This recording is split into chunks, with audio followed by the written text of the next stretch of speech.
예, 우리 옆에 있는 성도님들 인사하겠습니다. 예수님 안에 행복이 있습니다.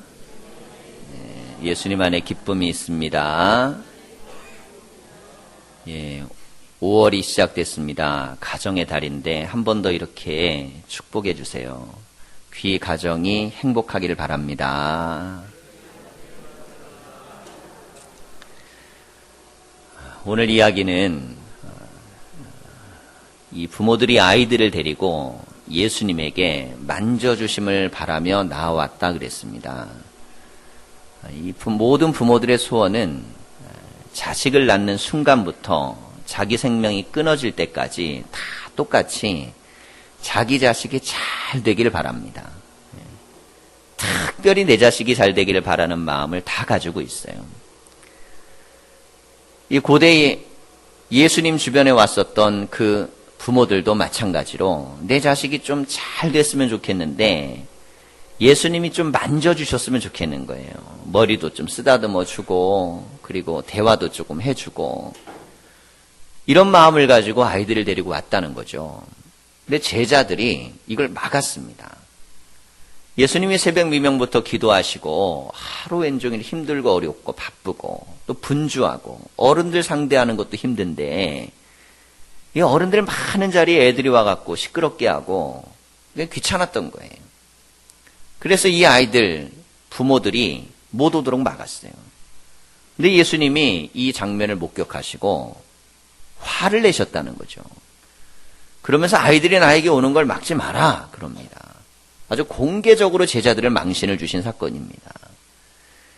얼마나 민망하겠어요. 자기들 간엔 예수님 생각해서 그렇게 한 건데 예수님은 부모의 마음 같았던 거예요. 아이들이 오는 것을 제자들은 일 처리하듯이 생각한 겁니다. 근데 부모의 마음은 내 자녀가 잘 되기를 원하는 사랑과 애정이 있는 거예요. 하나님이 예수님을 이 땅에 보내신 이유는 인간을 사랑하시기 위해 보내신 겁니다. 무슨 일 처리하려고 보낸 게 아니에요. 구원의 문제는 일 처리하는 게 아닙니다. 영혼을 사랑하는 하나님의 희생인 거예요. 하나님이 오늘 영으로 이 시간 우리 가운데 예배를 받으러 오십니다. 일 처리하듯이 받으러 오시는 게 아니에요. 무슨 빚쟁이 빚 받으러 오듯이 하는 게 아니에요. 우리의 영혼들과 함께 예배를 통하여서 하나님의 사랑을 우리에게 전해주시고 그리고 우리의 사랑을 하나님이 느끼시러 이 자리에 오시는 겁니다. 남들은 다 남의 자식에 대해서 평가할 수 있어요. 야, 그 집 자식은 이렇대 저렇대 이 모양이 돼 저 모양이 돼 잘 됐대 못 됐대. 부모는 그렇지가 않습니다. 부모는 자식을 평가하는 게 아니라 자식을 사랑하는 거예요. 마지막 순간까지 희망의 끈을 놓지 않는 게 부모입니다. 그런데 예수님이 이 부모의 마음을 가지고 자녀들을 대하셨다는 거죠. 아이들이 오는 것을 막지 마라. 그리고 이 아이들을요, 어느 정도까지 높게 만들어 놓으셨냐면 하나님 나라는 이런 자들의 것이니라 그랬어요. 이런 아이들 같아야지 하나님 나라에 들어간다. 여러분, 유대인들은 전통적으로 아브라함의 자손이라는 생각을 갖고 있죠. 자기들 하나님 자녀라고 생각합니다. 근데 예수님께서는 너희들이 하나님 자녀라고 생각하는 게 중요한 게 아니고 하나님 말씀대로 살아야 된다. 돌멩이로도 아브라함 자손을 만들 수 있다. 그렇게 말씀을 하셨습니다. 그래서 어른들에게 경고를 해요. 특별히 몇 부류의 사람들에게는 천국에 대해서 위험 수치에 해당되는 말씀을 합니다. 너희들 참 위험하다. 첫째는 부자입니다. 부자는 천국에 들어가는 게 낙타가 바늘기. 이게 이스라엘의 물에 보면 낙타는 들어갈 수 있는데 짐을 실으면 못 들어가는 문이 있어요. 낙타 한 마리 딱 지나가는 문인데 그 위에 뭘 얹으면 안 돼요. 그런 욕심과 탐욕을 갖고는 들어갈 수 없는 문, 좁은 문을 이야기합니다. 천국에 들어가는 건 낙타가 이 바늘기 문을 들어가는 것처럼 힘든 일이기 때문에 모든 걸 다 소유를 내려놓고 욕심을 내려놓고 이런 사람들이 들어가는 거다. 부자는 너무나 많은 탐욕을 가지고 있어서 그 탐욕 때문에 천국에 못 들어갈 수 있으니까 부자들은 항상 하나님 앞에서 그 부유함을 자랑하지 말고 자기 것을 나누어 사람들에게 베풀고 살라고 말씀했습니다. 삭개오는 자신의 재산의 절반을 나누죠. 토색한 건 4배나 갚겠다고 약속합니다. 변화가 일어났어요. 자, 다음으로 영생에 대한 확신을 갖고 있는 사람들. 보통은 여러분, 우리가 천국 가면 나이 들어 죽고 가는 곳이 천국이잖아요. 그럼 천국은 누가 더 가깝습니까? 나이 드신 분들이 가까운 거예요. 근데 예수님의 천국은 어린아이들이 더 가깝다는 겁니다. 죽어가는 것만 천국 아니고 이 땅에서 하나님의 뜻이 이루어지는 나라를 사는 게 천국이기 때문에 아이들은 천국 속에 살 수 있다는 거예요. 여러분, 우리가 천국의 삶을 산다는 것은 죽어서만 사는 게 아니고 이 땅에서도 하나님 나라를 삽니다. 근데 어린아이들은 아주 순수하게 있는 말씀 그대로 하나님의 말씀을 아멘으로 받고 믿어요. 거기에는 뭐 다른 계산이나 복잡한 게 안 들어가죠. 예수님께서 아이들을 칭찬하셨어요. 그러면서 이 어린아이들처럼 좀 겸손해라 그랬어요. 아이들은 뭐 오늘날 아이들은 좀 다르죠. 아이들은 배운 것도 많고 아는 것도 많고. 근데 그 전에 2000년 전에 아이들은요, 다 아이들이 그냥 수줍어하고 겸손하고 막 그래요. 그러니까 예수님이 그 자세를 보고, 겸손한 자세를 보고 그런 자세가 있어야 천국에 들어간다. 그러면서 아이들을 칭찬하시고, 그리고 나서 이 아이들을 안아주시고 안수해 주셨습니다. 안아주셨다는 것은 예수님이 품 안에 자녀처럼 귀하게 받아주신 것이고, 안수해 주셨다라는 건 축복의 기도를 해주신 겁니다. 여러분, 우리의 자녀들을 예수님 앞에 기도의 제목으로 내어놓으시면 예수님은 그들을 위하여 축복하시는 거예요. 하물며 제자들이 가로막았어도 예수님은 그 제자들에게 분노하시면서 축복하셨습니다. 이 대목이 우리에게는 아주 중요합니다. 내 자녀의 문제를 어디서 해결할 것인가? 주님 앞에서 해결하셔야 됩니다. 주님 앞에 내어놓고 기도 제목으로 내어놓고 하나님의 전으로 인도하면서 내 자녀가 예수님께 가까워지도록, 이게 아주 성공적인 부모의 모습이죠. 오늘 본문의 말씀은 역사를 바꾸는데 크게 기여한 말씀입니다. 여러분, 어떤 하나님의 말씀이 존재한다 그래서 세상이 하루아침 바뀌는 건 아닙니다. 인간의 탐욕이나 생각이나 이 구조 시스템이라는 게요, 쉽게 바뀌어지질 않아요. 산업혁명이 일어났습니다. 농촌에 있던 수많은 사람들이 도시화 속에서 이제 굴뚝시대가 열려가지고 먹고 사는 문제를 해결하기 위해서 도시로 몰려들었어요. 수많은 사람들이 몰려듭니다. 그러니 막 촌락이 형성이 되고 복잡해지고, 그리고 막 이게 도시가 발달하고 공장이 돌아가고 그러니까 노동자 일손들이 부족하죠. 자본가들은 수많은 이익들을 빠른 시간 안에 창출해내기 위해서 노동력을 착취를 합니다. 7살, 8살짜리 아이들이 노동에 동원이 됩니다. 그리고 나서 사람 대접도 못 받는 인권이 유린되는 환경 속에서 영국의 산업혁명은 시작이 됐어요. 유럽의 많은 지식인들이 자본주의는 망할 거라 그랬습니다. 자본주의는 망할 거다. 이런 식으로 가면 반드시 망할 거다. 노동자들의 모든 것을 피와 땀을 착취하면서 이렇게 일어난 자본주의는 망할 거다. 그래서 그때 이제 공산주의 운동이나 여러 가지 운동들이 시작되죠. 하지만 시간이 지나면서 오늘날 우리는 변화된 자본주의를 겪는 새로운 것들을 많이 봅니다. 초기의 자본주의는 아주 악랄할 정도로 잔인했습니다. 사람들, 공장에서 수많은 사람들이 죽어나갔고 그 안에서 수많은 사람들은 사람 대접을 받지 못했고 어린아이들은 노동에 동원돼서 인간 이하의 대접을 받고 살았습니다. 그러면서 그걸 얻은 부자들은 떵떵거리면서 부를 누리며 살았어요. 성경과는 정반대되는 세상이 열리기 시작한 겁니다. 지 안에서 교회가 역할들을 하기 시작합니다. 사람에게는 정당하게 행복을 누릴 수 있는 권리가 있고 어린이들은 보호받아야 되고 교육받아야 되고 사랑받아야 됩니다. 학교가 생겨지기 시작했어요. 아이들을 노동의 현장이 아닌 학교로 보내서 보호하기 시작합니다. 지금 당장 이 아이가 1달러를 버는 것보다 이 아이가 교육을 받고 보호받고 훌륭하게 자라나서 나중에 이 국가든 혹은 자기의 인생을 위하여 살아가는 게 훨씬 더 좋은 시스템이라고 주장하는 이들이 일어났습니다. 성경에 기초한 많은 지도자들이 이런 주장들을 하고 그러면서 세상의 흐름들을 바꿔나갔어요. 길거리를 내앉은 수많은 고아들이 발생했습니다. 전쟁도 터지고 뭐 여러 가지 힘든 일들도 있고 버려진 거지들, 아이들이 다 거린들이 막 이렇게 길거리를 다니고 있을 때 하나님은 조지 뮬러를 통해 가지고 그 많은 아이들을 불러 모아서 그들을 고아원 학교에서 그들에게 양육을 하게 하고 말씀을 가르치고 교육을 했어요. 사회가 급속하게 발전하는 과정 속에서 수많은 모순이 발생하고 갈등은 극대화되는 상황 속에 교육은 이 문제를 조금씩 보완하기 시작합니다. 발전하고 성공하려는 과정을 거치면 진통이 있습니다.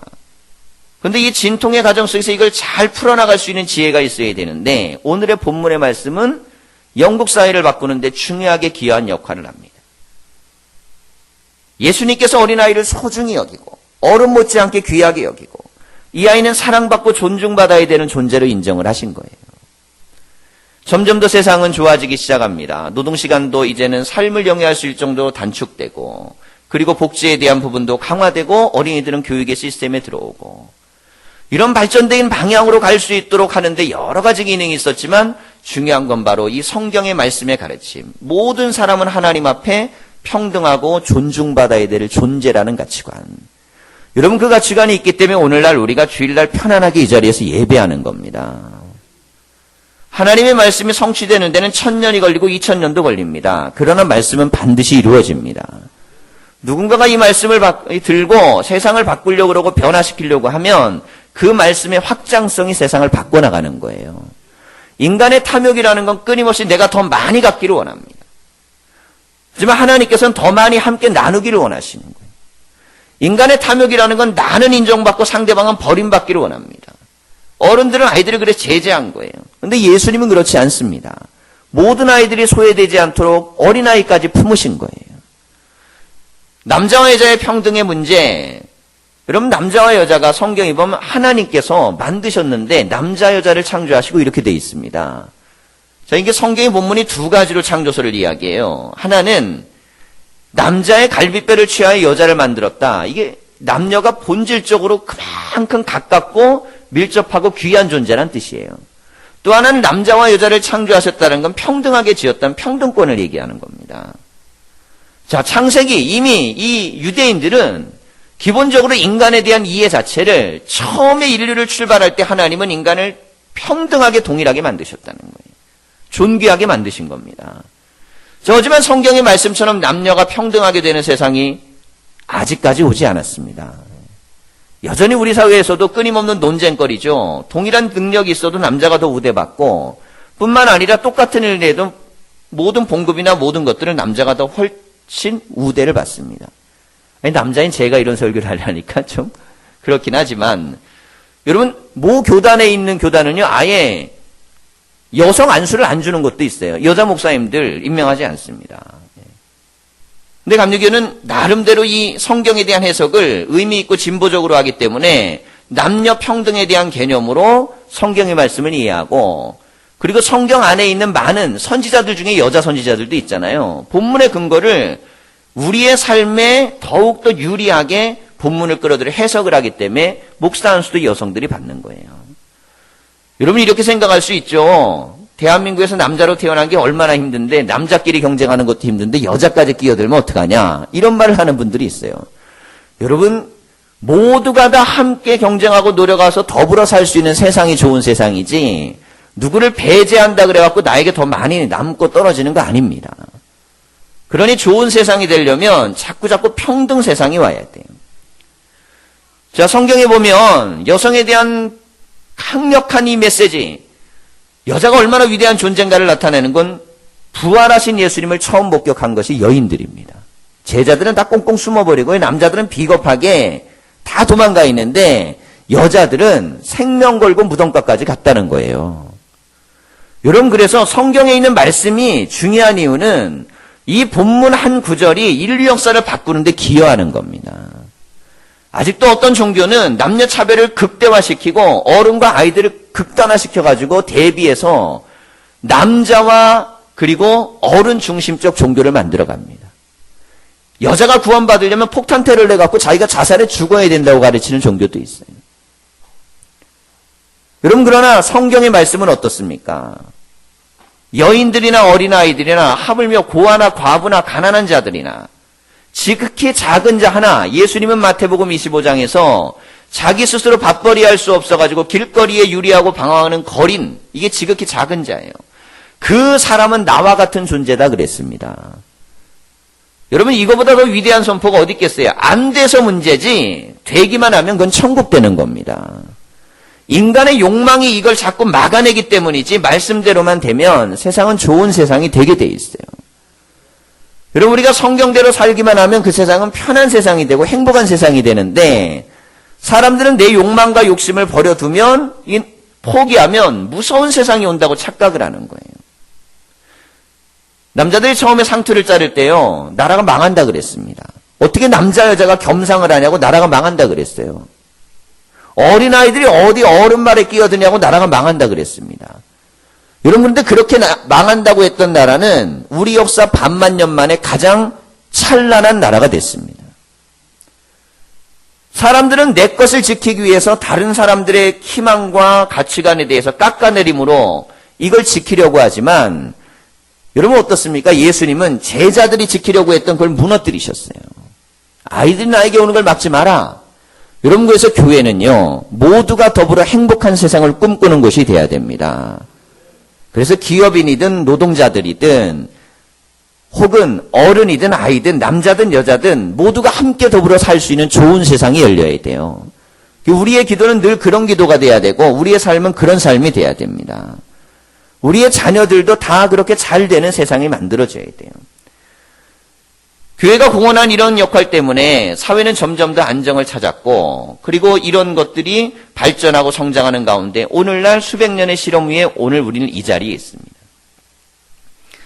오늘 우리가 하나의 말씀 2000년 전에 주셨던 예수님 말씀이 역사 발전의 위기 속에서 역사가 후퇴하지 않고 발전하고 좋은 쪽으로 갈 수 있도록 기여했던 중요한 본문의 말씀을 우리는 함께 읽었습니다. 한 구절의 말씀, 한 단락의 말씀이지만 그냥 어린이 사랑하라. 여러분 이거 쉬운 말씀처럼 되지만 이렇게 세상이 열리는 거는 쉬운 세상이 아니에요. 그래서 우리는 말씀이 정말 세상이 이루어지는 세상을 원해야 됩니다. 그렇게 만들어가라고 우리에게 사명이 주어지는 겁니다. 예수님이 이처럼 영혼들을 사랑하고 어린이들을 사랑하고 어린이들이 이제 보호의 장치가 시작됐습니다. 아이들이 양육받고 귀하게 받고 사랑을 받아요. 제 동기 목사님 미국에서 목회를 하시는데 한 번은 들어와갖고 제천에서 목회를 할 때요. 아이들이 이제 어리니까 놓고 새벽 기도를 우리는 가야 되잖아요. 근데 그러는 거예요. 미국에서는 부모가 아이를 놓고 새벽에 새벽 기도를 가면 아동 방치죄로 끌려간다는 거예요. 아이를 갖다가 보호해야 되는데 부모가 내 신앙을 지키려고 새벽 기도를 애를 놓고 가잖아요. 그러면 그게 죄가 된다는 거예요. 그 얘기를 딱 듣고 나니까요. 야, 참 성경적이다 그런 생각이 든 거예요. 부모는 신앙생활 한다고 이렇게 가는 거지만 애는 그 순간 어떤 일이 벌어질지 모르잖아요. 여러분 그런데 이 원리를 우리가 좀 잘 생각해 볼 필요가 있습니다. 그만큼 자녀들은 부모가 보호해야 되는 존재란 뜻이에요. 지켜주고 보호해 줘야 되고 그리고 그것에 대해서 국가와 법조차도 부모가 잘 보호하고 있는지 감시한다는 뜻입니다. 여러분 이게 바로 기독교적 가치를 통해서 이루어지고 있는 그런 국가 시스템입니다. 우리가 늘 어떤 생각을 해야 되면 우리의 자녀들은 그냥 내 꿈을 이루고 내 자손은 그냥 잘 되기를 원하는 게 아니라 부모가 어른들이 자녀가 행복한 세상을 만들어주는 것. 이게 예수님이 우리에게 원하시고 뜻하는 것들이었어요. 자, 그래서 우리에게 교회는 그럼 어떤 역할을 감당해야 되는가? 우리가 함께 아이들, 행복한 아이들이 있어야 행복한 가정이 되고 행복한 미래가 열립니다. 자, 그럼 우리는 어떻게 실천할 수 있을까? 몇 가지를 좀 우리가 성경을 통해 보겠습니다. 첫째는 무엇이냐면 밥상 공동체를 잘 유지하는 거예요. 자, 부모와 자녀가 함께 할 수 있는 시간이 없고 생각이 달라지고 경험이 달라지고 예전처럼 농경사회는요 무조건 위에서 아래로 가르쳤습니다. 그럴 수밖에 없는 게 농사기술은요 오래 하는 사람이 유리하거든요.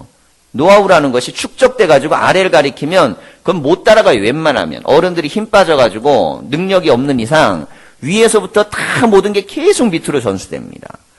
여러분 근데 산업화 사회 이후로는 지식이라는 거 그렇게 전달되지 않습니다. 요즘은 어른들이 애들한테 다 물어봐요. 할머니 할아버지가 핸드폰을 사면 손자한테 물어봐. 이거 어떻게 하는 거냐고. 그럼 자세히 가르쳐줘요. 여러분 세상이 바뀐 거예요. 예전처럼 위에서 밑으로 뭐가 전달된다고 착각해가지고 가르치려고 그러고 꾸중하려고 그러고 막 억압하려고 그래서 세상이 돌아가지 않습니다. 이미 그 세상은 끝나버렸어요. 여러분, 우리는 1970년대를 넘어가면서 그 세상에서 탈피해버린 겁니다. 이제는 서로 소통하면서 대화하지 않으면 공감할 수 없는 세상이 된 겁니다. 그러기 위해서 중요한 게 뭐냐? 공간이 다 흩어져 있고 나뉘어져 있고 이런데 함께 할 수 있는 것, 이게 바로 밥상입니다. 예수님께서는 자기에 대한 가르침, 그리고 모든 것들을 하기 위해서 가장 중요하게 세우셨던 것이 밥상이었어요.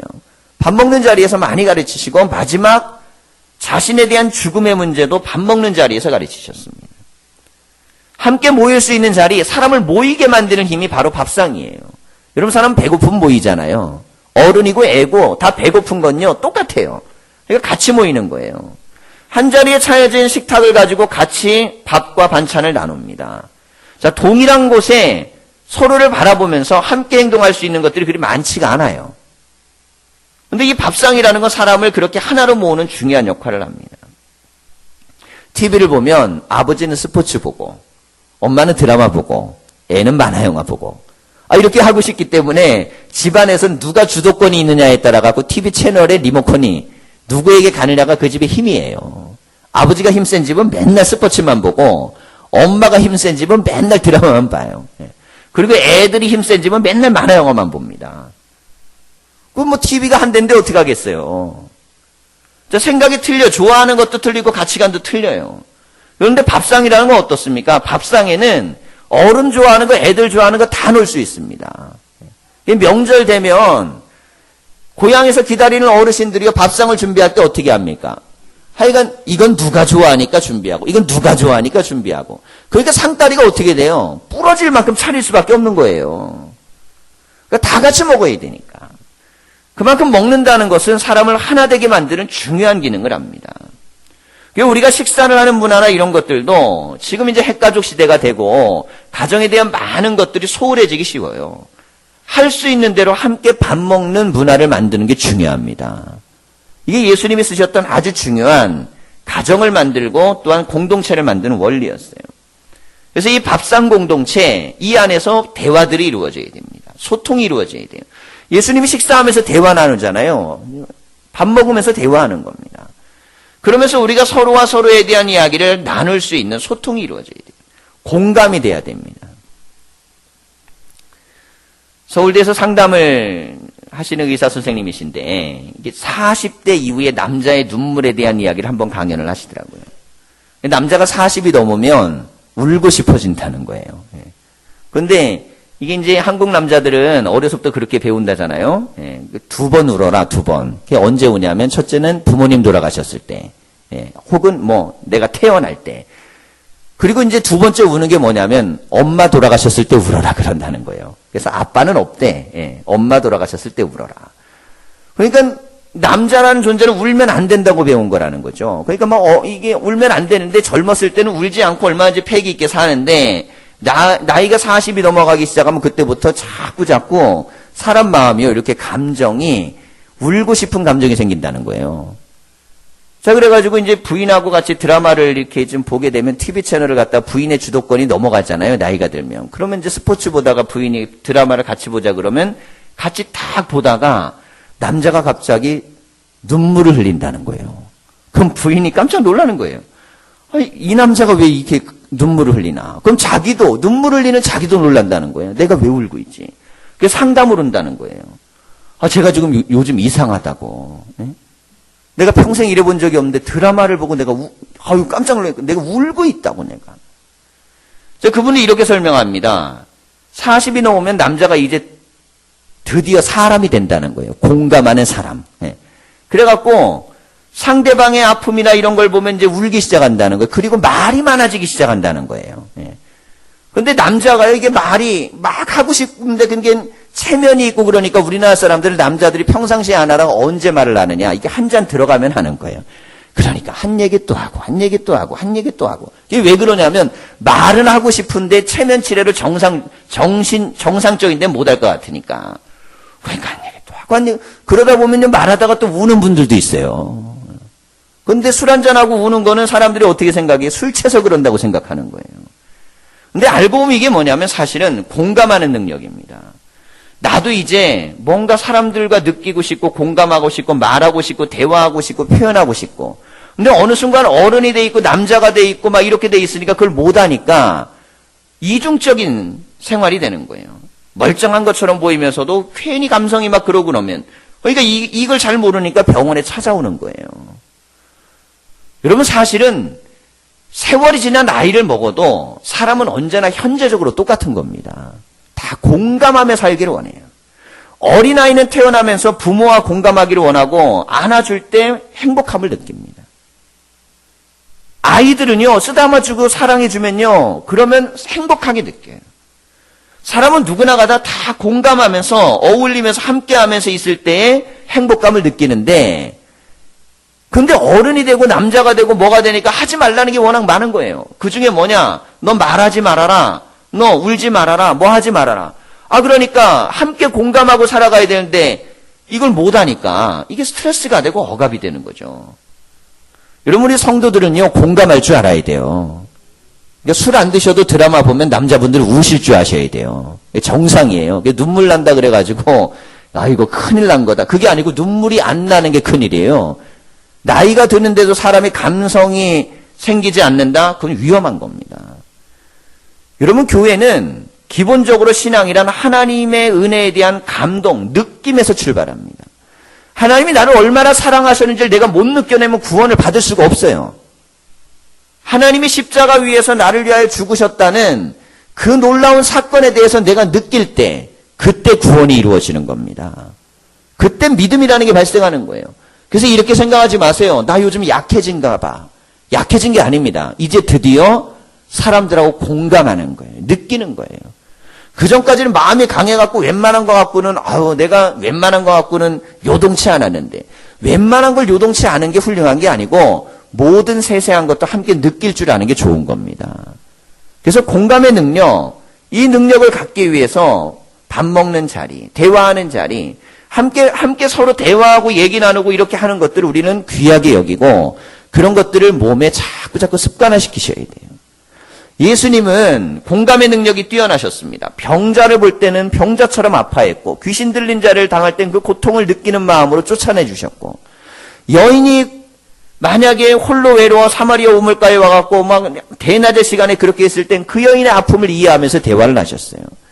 삭개오가 인생에 대한 문제를 갖고 대화할 때 그의 인생의 변화가 일어났던 이유는 바로 동감 때문입니다. 예수님이 그 사람의 상태를 느껴내면서 했던 말이 감동이 된 거예요. 여러분 인생의 변화는 어디에서 일어납니까? 그냥 딱딱한 말로 뭘 가르친다고 되면 얼마나 좋은 세상이겠어요. 여러분 말 몇 마디로 세상은 안 바뀌는 겁니다. 함께 사는 가족이 변화할 수 있는 유일한 길은 가족 중에 구성원이 나를 진정으로 이해한다고 생각할 때 그때만 바뀝니다. 우리가 믿음으로 신앙생활을 하는 동안 우리의 가정이 행복한 가정이 되려면 공감이 돼야 돼요. 그러면 서로에 대해서 자꾸 대화하고 만나고 이해하는 노력이 필요합니다. 자, 이런 밥상 공동체 못지않게 중요한 게 예배 공동체입니다. 함께 예배드리는 가정이 될 수 있도록 한 하나님을 고백하고 한 성령 안에 거하고 그리고 예수 그리스도의 믿음 안에 거하면서 주님이 주시는 말씀을 함께 나누는 거예요. 오늘 설교 들은 말씀 우리 한번 이렇게 살아봅시다. 여러분 인생의 목표가 같은 사람은요. 목표 지점이 같아지면 사람은 마음을 합칠 수 있어요.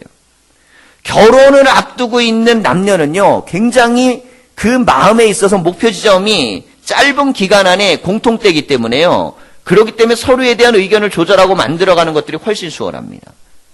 목표가 뭔가 함께 존재한다는 건 자꾸 한 목표를 이루기 위해서 노력하고 애써야 되거든요. 여러분 신앙이 마찬가지입니다. 하나님 말씀을 들으면 자꾸 내 마음에 서로가 이 말씀대로 살자고 노력하면 서로의 삶은 자꾸 가까워지는 거예요. 그래서 우리는 온 가족이 하나님과 예배 가운데 거할 수 있도록 그렇게 노력해야 됩니다.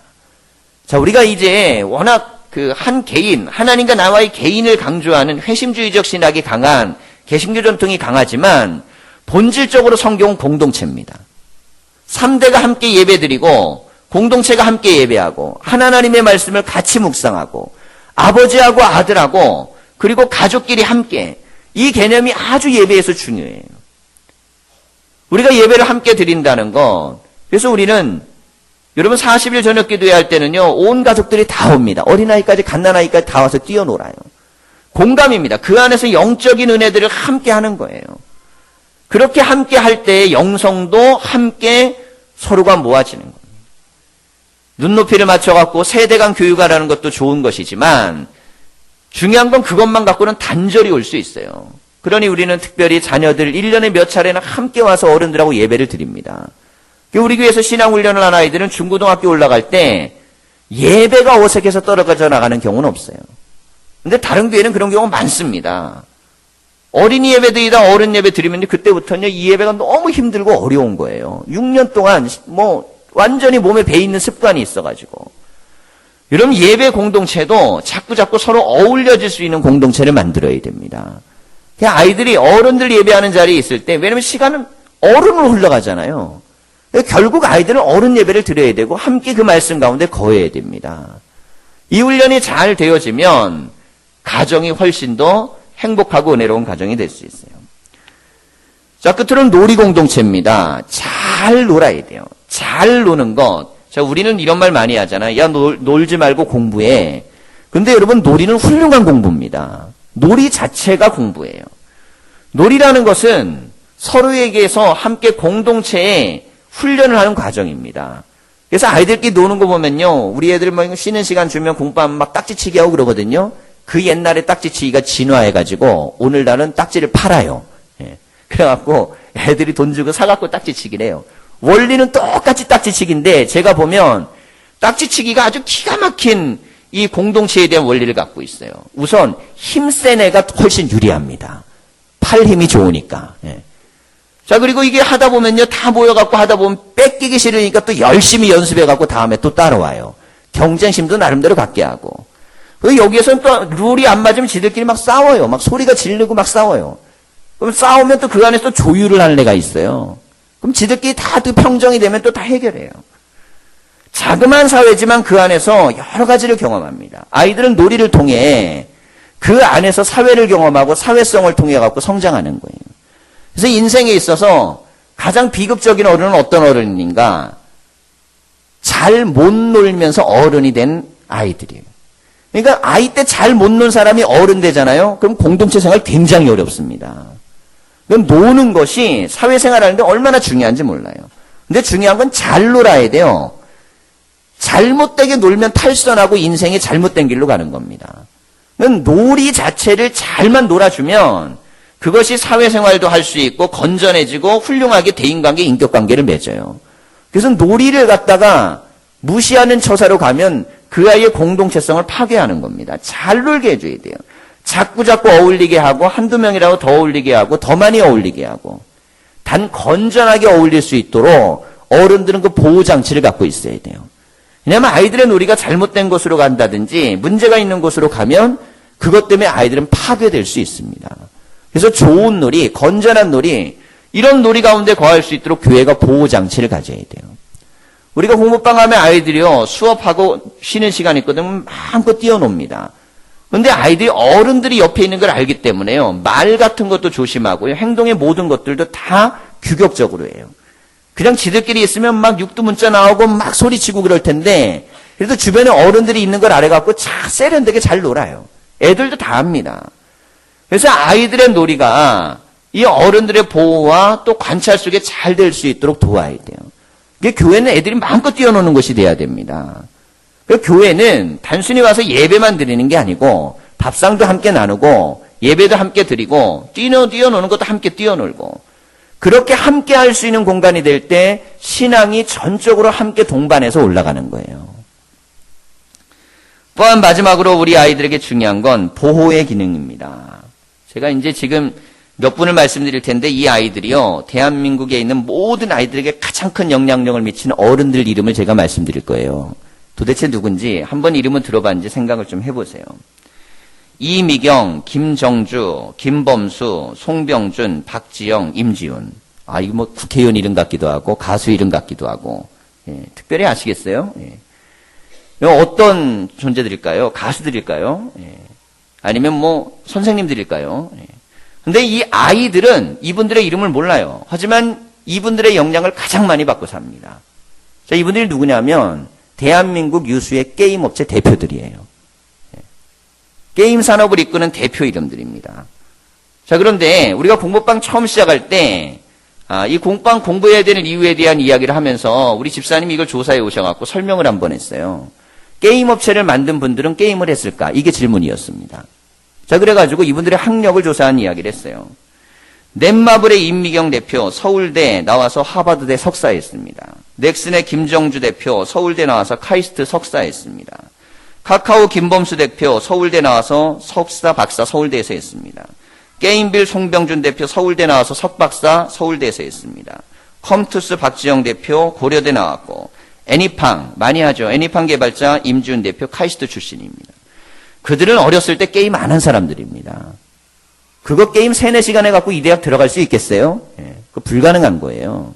무슨 의미냐면 그들은 자신의 삶에 이 성공적인 인생과 승리하는 삶을 살기 위해 모든 걸 다 투자하고 노력하고 나중에 게임 산업이 발달하니까 거의 투여해갖고 그거를 일으킨 사람들인데 문제는 아이들이 5시간, 6시간씩 중독돼 있는 애들도 있어요.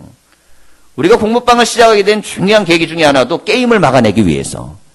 왜냐하면 부모들이 맞벌이하고 이렇게 돼 있고 혼자 있잖아요. 뭐 어떻게 할 방법이 없습니다.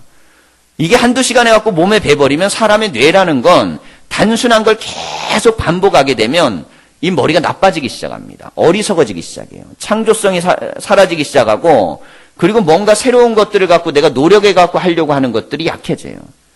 뇌라는 건 가상세계와 현실세계 구별을 못합니다. 그러니까 내가 좋은 세계에 계속 머물기를 원하는 거예요. 특별히 아이들일수록 더 그렇습니다. 아이 때 게임에 중독되면 어른 돼서도요. 방에서 절대 안 나옵니다. 어른들도 게임에 중독돼갖고 못 벗어나는 분들이 많아요. 여러분 그런데 정작 게임을 개발한 분들은 여러분 게임을 제대로 해보지도 않은 사람들이 그 사람들이 다 돈벌이 하는 거예요. 여러분 세상의 원리를 우리가 좀 잘 이해해야 됩니다. 어떤 나라는 다른 나라를 잡아삼키기 위해서 아편을 갖다가 전부 다 그들에게 팔아먹었어요. 자기네는 불법으로 해놓고 다른 나라에 가서 아편 전쟁을 일으켰습니다. 여러분 생각을 해보십시오. 이제 세상이 바뀌었기 때문에 아이들이 모바일도 이용하고 나름대로 게임도 안 할 수는 없죠. 하지만 이걸 보호하고 지켜주고 어느 정도 건전하게 할 수 있는 시스템을 교회가 갖고 있고 가정도 가지고 있어야 됩니다. 그렇게 되지 아니하면 아이들은 점점 위험에 노출될 수 있는 거예요. 보이지 않게 새벽 1시, 2시, 3시 그렇게 하고 학교 갖고 누워있는 애들 많아요. 이런 걸 누가 책임져 줍니까? 아무도 책임져 주지 않습니다. 세상을 살아가는 원리에 대해서 교회는 함께 고민해야 되고 함께 그 생각들을 가져야 돼요. 요즘은 좀 달라진 게 뭐냐면 아이들이 공반 9시나 한 10시 반, 11시에도 가거든요. 끝나면 집에 가면 너무 힘들어가지고 한 판 하고 잔다는 거예요. 뭐 한두 판 하는 건 괜찮아요. 하지만 이걸 3-4시간씩 붙들고 있는 거 그거 굉장히 위험한 겁니다. 부모들은 열심히 나가서 일하고 돈 벌어다가요. 애들 공부 좀 하려고 어떻게든 뒷바라지 하면 애들은 또 뒤에서 딴짓해요. 여러분 교회가 가져야 될 많은 기능들은 현대적인 상황에서는 또 변화를 만들어야 됩니다. 그래서 우리의 교회는 하나님 말씀만 가르치는 것이 아니고 우리의 자녀들의 모든 생활과 삶과 공동체성과 성장하는 데 있어서 여러 가지를 모두 관찰해야 되고 부모들도 가정도 항상 그런 마음을 가지셔야 됩니다. 그래서 자녀가 잘 되기를 원하는 마음은 부모만 뿐만 아니라 예수님도 그 마음을 갖고 계신 거고 그리고 교회도 늘 그런 마음이 있어야 돼요. 그래서 교회에서는 여러분 어린아이 같은 존재들이 귀하게 인정을 받아야 됩니다. 여러분 어디든 간에 어른이 중요하고요. 어디든 간에 이름 있는 사람이 더 중요하잖아요. 그런데 교회에서는 적어도 교회에서는 처음 보는 아이 하나에 대한 영혼에 대한 사랑이 있어야 돼요. 야, 너 어떻게 왔니? 쓰다듬어주고 얘기해주고 대화해주고 이러면 이 아이가요. 세상에서는 못 느끼는 이 안에서의 공감과 사랑을 느낄 때 그 아이는 하나님과 말씀 안에 성장하고 자랄 수 있습니다. 우리의 가정에 있는 자녀들도 다 믿음으로 성공적인 삶을 살고 교회에서 자라는 아이들도 다 믿음의 승리의 역사가 다 있기를 간절히 축원합니다. 기도하겠습니다.